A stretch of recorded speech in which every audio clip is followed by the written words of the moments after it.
Bonjour à tous et bienvenue pour une toute nouvelle vidéo aujourd'hui très importante pour le jeu car nous allons, sauf erreur de ma part, pouvoir inaugurer la saison 5.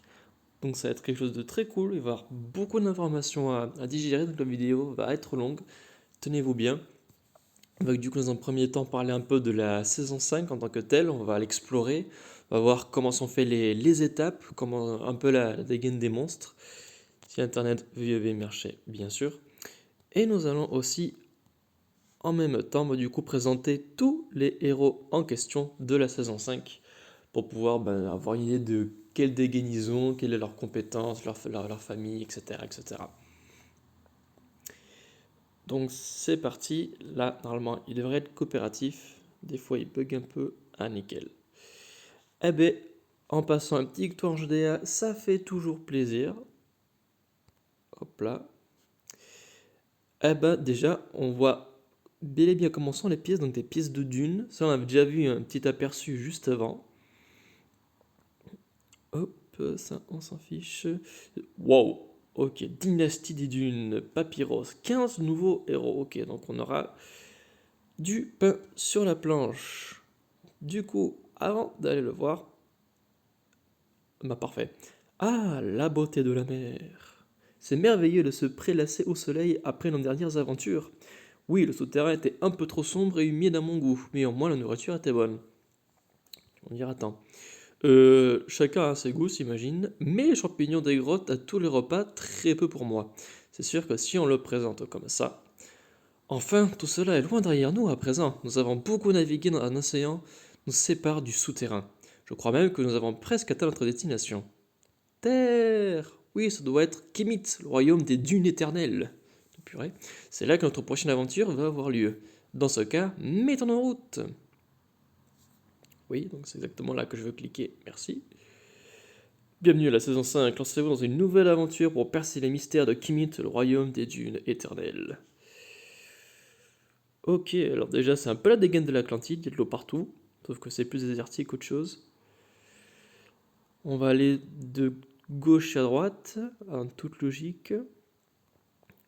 Là. Ensuite, on redescend. Ensuite, on remonte. Ensuite, on redescend. Ensuite, on remonte. Ensuite, on redescend. C'est un peu un zigzag. 33. Alors là, je pense que ça va avoir des étapes supplémentaires comme d'habitude dans le tourbillon en sable. C'est exactement ce qui s'est passé pour la saison 2 et pour la saison 3. Donc je pense qu'il y a des étapes en plus ici. D'ailleurs, on voit une espèce de carré en dessous, on dirait qu'il y a une espèce de ville. Donc je pense qu'il y a vraiment quelque chose en dessous en plus. Donc il y a 33 étapes qui apparaissent, mais il y en aura d'autres en plus. Les étapes, comment ça fonctionne? Alors 1, 2, 3, 4, 5, 6, 7, 8, 9, 10, ça c'est comme d'habitude. Il y a une espèce de truc à côté des pièces, donc on va voir ça de suite. Elena, Richard, Vivica, je suis heureuse de voir que vous êtes arrivés sains et saufs à Kemitz. Ok, donc tu es un psychopathe parce que tu les connais déjà. Je m'appelle Akela et voici Asmia. Du fond de notre cœur, nous vous souhaitons la bienvenue, puisse la paix vous accompagner. Akela et moi sommes les gardiennes de la côte de Kemitz. Ayez fait votre connaissance, nous sommes très heureux d'être ici. Oui, c'est formidable, je veux tout savoir au sujet de Kemitz. Pour commencer, que sont ces bâtiments triangulaires que l'on voit au loin? Oui, purée, t'étais vraiment à côté de la plaque. Je dois avouer que ces gros rochers pointus sont très impressionnants. Ils sont très importants pour nous, nous les appelons pyramides, et c'est là que reposent nos ancêtres. Pyramides, on en apprend tous les jours. Pardonnez-nous si nous sommes quelque peu dissipés, Asmia et Akela, j'imagine que vous aimeriez discuter de sujets plus importants. Certes, mais avant toute chose, nous devons nous mettre en route. Je veux bien, mais j'ai encore une petite question. Que sont ces créatures, et surtout, qu'est-ce qu'elles sont en train de nous attaquer? Wow! Wow! Ok, Gigapopotamus. Ok, alors c'est assez joli, j'aime bien la fenêtre, ils ont mis les petits détails en bas, ça c'est assez joli. Iterus, ce combat a lieu à côté de l'Iteru, la santé des ennemis est régulièrement boostée, mais en contrepartie leur défense est légèrement réduite. La santé de tous les ennemis est boostée de 575 sur 5 tours, le maximum de PV peut être dépassé, ce n'est pas dissipé, et tous les ennemis reçoivent moins de 10% de défense pour 5 tours. Ok, donc grosso modo, c'est comme si je générais à peu près 100 PV par tour pour avoir en contrepartie du 10% de défense en moins. Pourquoi pas? Archer ténébreux inflige 400% de dégâts à la cible. Le cible reçoit moins 60% de défense sur 5 tours. Résistance d'effet négatif des sbires. Et de dégâts par les sbires. Ok. Malaise. Ibis, frappe vertigineuse, 400% de dégâts à la cible, comme ce compas à côté, sauf que là c'est moins 60% de dégâts de génération de mana sur 5 tours. Résistance d'effet négatif qui touche la défense. Ok, balèze. L'hippopotame furieux, 100% de dégâts à tous les ennemis. Demi reçoit 12% de dégâts seulement sur 6 tours. Ok, c'est balèze. Ok, normal, difficile, ça c'est comme d'hab. L'émission. Du coup, nous aurons les 300 pièces qu'on a d'études, les pièces et. Wow, ok. Et un avatar. Et éliminer 30 hippopotames furieux. Et ici, 250 ibis. Ok, donc ça c'est dit et ça c'est fait.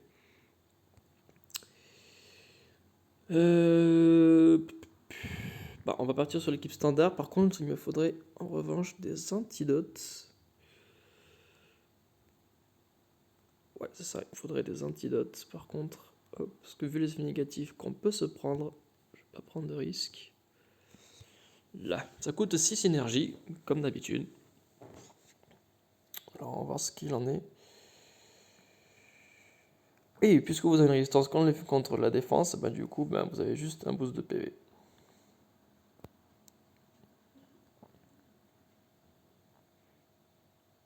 Bon, en tout cas, pour le moment, vous n'êtes pas spécialement dangereux. Vous mourrez même très facilement. 700 PV, mais ça peut être boosté. Une défense qui ramènera des pâquerettes. Ouais, bon, en tout cas, pour le moment, il n'y a pas grand risque. On va voir sa CS si elle fait mal. Il fait 150, sachant que c'est 400% de dégâts. Ouais, bon, en tout cas, on est large. Ça n'a pas l'air d'être très difficile. Au prochain combat, je vais mettre la musique, maintenant que j'y pense. Là, j'ai totalement zappé. Pour qu'on puisse le découvrir ensemble. Hop.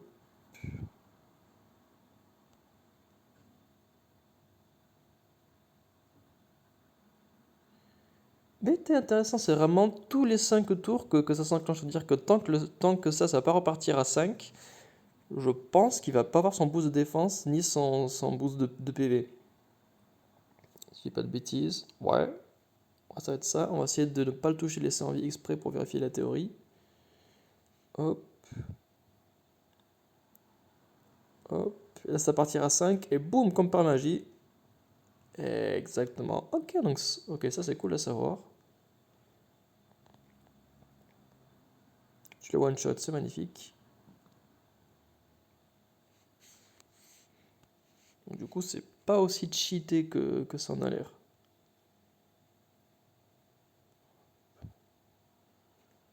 Hop.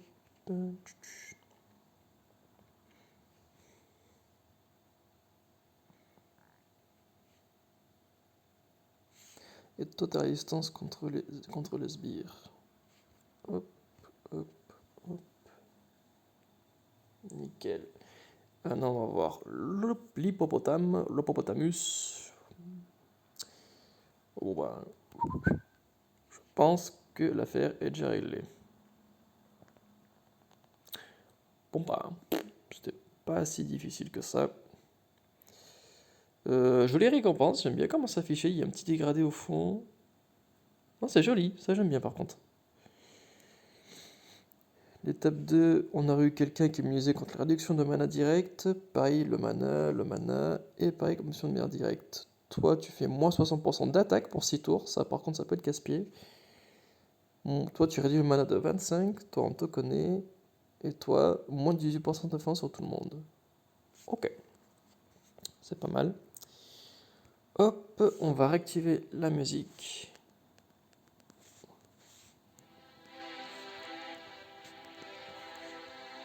Là, on va refaire le même, mais en difficile. Et c'est parti.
Après, je... Pardon? Le jeu m'a fait caca dessus. Puis c'est la deuxième fois que ça m'arrive. Par contre, je pense que je disais que si on va jusqu'à l'étape 33, si les ennemis, en toute logique, vont être beaucoup plus balèzes, et donc ils vont aussi faire beaucoup plus de dégâts. Donc là, je pense qu'en difficile, on va avoir des ennemis qui réduisent de 60% la défense ou et l'attaque ou et la gestion de mana. Là, je pense par contre que ça peut être beaucoup plus dangereux, je pense. Donc là, pour le moment, vous avez vu, c'est très enfantin. Le jeu de là me fait caca dessus, du coup, je suis pas arrivé jusqu'au boss, mais je pense que c'est pas spécialement compliqué. Décidément, on va recommencer la manip. Hop. Je sais pas si c'est juste moi, mais j'ai remarqué que le jeu, depuis la dernière mise à jour, il est pas coopératif. Enfin, il a plus de mal à se démarrer. Après, peut-être juste moi qui a pas de bol, hein, c'est une possibilité. Mais très souvent, il faut que je le fasse au deuxième coup, c'est là où ça marche. En passant, hop, nickel, nickel, hop, hop.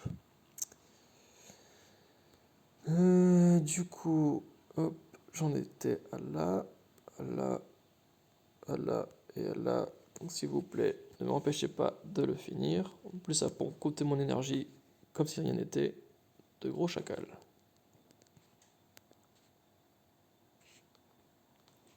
Et j'avais paramétré de remettre la musique et ça leur a même pas remis. Ça par contre c'est vraiment space. De toute façon on l'a coûté donc c'est pas très grave. Hop. Vous pouvez nous laisser coopérer pour arriver jusqu'au boss, je le serai très reconnaissant. Bon, je pense qu'ils sont morts, large. Merci, au revoir et à bientôt. Hop. Alors, tac, tac.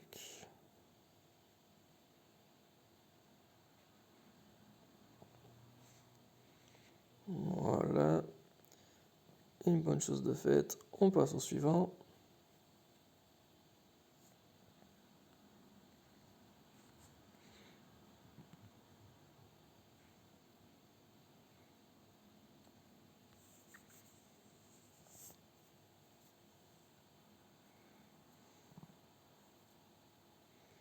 Hop et hop. Ça dégage. Vite c'est bien fait. Et du coup, le boss, quelle est ta puissance? Ouais, ouais, ouais, enfin, sans plus. On va voir s'il va réussir à me frapper cette fois. On puisse voir l'étendue de sa puissance. Là, je pense que oui. Aïe, vas-y, frappe-nous, frappe-nous. Morsure massive. Ok, pathétique. En tout cas, le début, c'est vachement simple.